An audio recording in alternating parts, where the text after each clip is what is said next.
Assalamualaikum teman-teman, kembali lagi bersama saya Alisa Yasmin dengan NIM C1J019114 dari program studi akuntansi Fakultas Ekonomi Bisnis Universitas Jambi. Nah, pada pertemuan kali ini kita akan membahas materi bab 6 mengenai instrumen keuangan. Nah, yang pertama ada pengertian instrumen keuangan.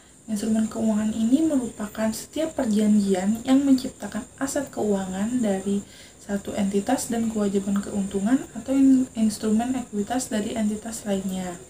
Dengan demikian, penjualan barang oleh satu entitas ke yang lainnya secara kredit akan menimbulkan suatu aset keuangan untuk penjualan atau piutang dan kewajiban keuangan untuk pembelian atau utang dagang. Nah, adapun standar akuntansi yang mengatur instrumen keuangan ini, yang pertama ada PSAK nomor 50 revisi 2010 mengenai instrumen keuangan penyajian yang memiliki tujuan yang pertama menetapkan prinsip penyajian keuangan sebagai liabilitas atau ekuitas dan saling hapus aset keuangan dari liabilitas keuangan. Yang kedua adalah melengkapi prinsip pengakuan dan pengukuran aset keuangan dan liabilitas keuangan dalam PSAK nomor 55 revisi 2006 tentang instrumen keuangan, pengakuan dan pengukuran, dan juga dalam PSAK nomor 60 tentang instrumen keuangan dan pengungkapan. Nah, yang kedua ada PSAK nomor 55 revisi 2010 tentang instrumen keuangan, pengakuan dan pengukuran yang memiliki tujuan mengatur prinsip-prinsip dasar pengakuan dan pengukuran aset keuangan, liabilitas keuangan, dan kontrak pembelian atau penjualan item non-keuangan. Terakhir ada PSAK nomor 60 revisi 2013 tentang instrumen keuangan, yaitu pengungkapan yang memiliki tujuan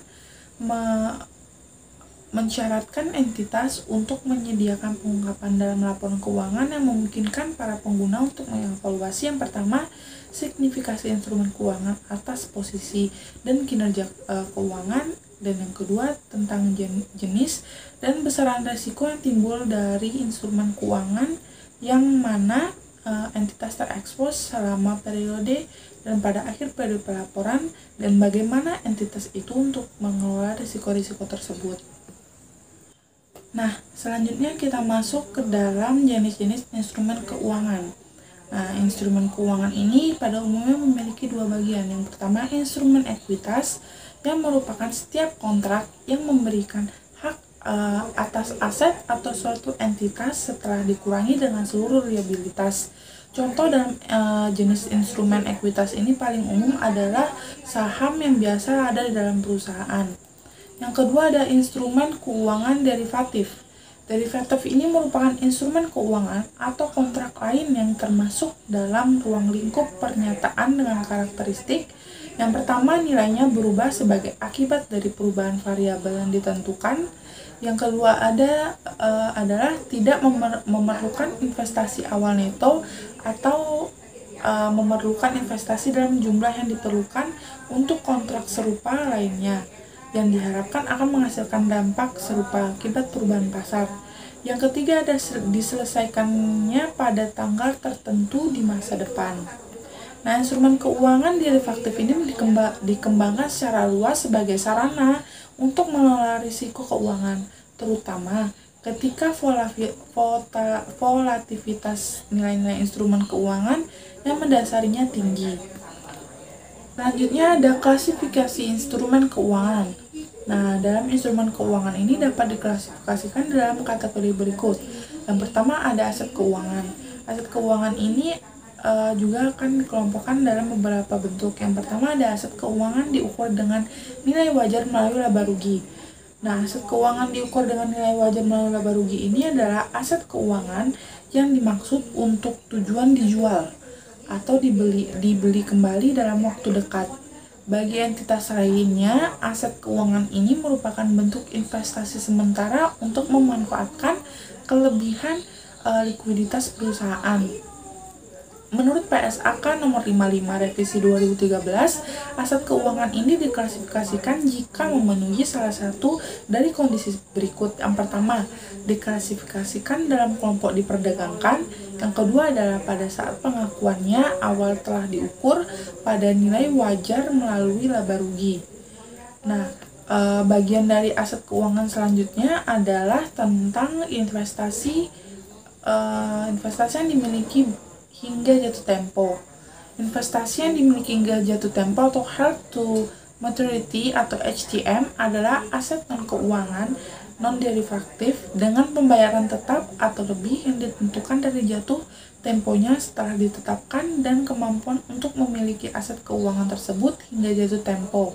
Nah, bagian selanjutnya dalam aset keuangan ini ada investasi dimiliki hingga jatuh tempo.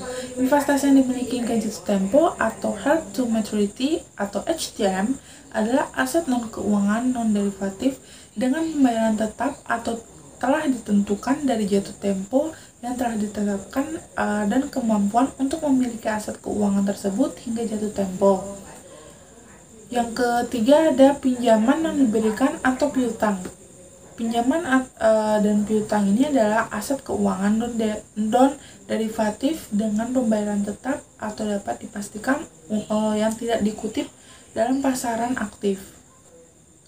Piutang merupakan klaim suatu perusahaan pada pihak lain. Hampir semua entitas ini memiliki piutang, baik dengan transaksi penjualan atau pendapatan maupun berasal dari transaksi lainnya.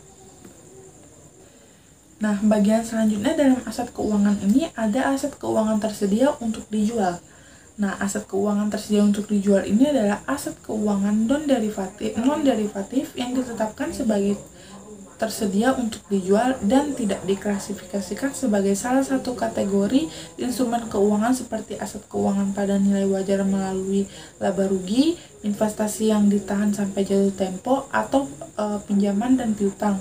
Namun dikategorikan investasi dalam saham biasa, saham preferensi, dan efek konversi yang tidak ditetapkan sebagai nilai wajar melalui laba rugi. Kemudian yang kedua ada kewajiban keuangan lainnya. Dalam paragraf 48 dari AASB mewajibkan liabilitas keuangan selain yang ada nilai wajar melalui laba rugi diakui pada awalnya pada nilai wajar yang ditambah biaya transaksi. Dalam paragraf 47 dari AASB 139 mensyaratkan bahwa setelah pengakuan awal liabilitas keuangan, selain yang ditetapkan sebagai pada nilai wajar melalui laba rugi, harus diukur pada biaya perolehan diamortisasi dengan penggunaan metode bunga efektif. Baiklah, sekian yang dapat saya sampaikan. Bila ada kesalahan dalam penyajian, baik itu kekurangan ataupun kelebihan, saya mohon maaf. Wabillahi taufiq wal hidayah. Wassalamualaikum warahmatullahi wabarakatuh.